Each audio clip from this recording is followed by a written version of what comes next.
उत्तर पुणे जिल्ह्यातील आंबेगाव, जुन्नर, खेड आणि शिरूर तालुक्यांमध्ये नागरिकांच्या आरोग्याशी खेळणाऱ्या एका मोठ्या दूध भेसळ रॅकेटचा पर्दाफाश झालाय।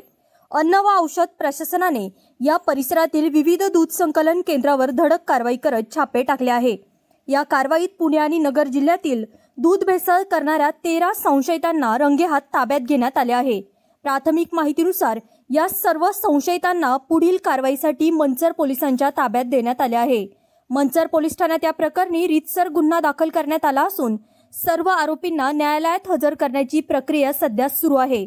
या धडक कारवाईमुळे दूध भेसळ करणाऱ्या माफियांमध्ये मोठी खळबळ उडाली आहे।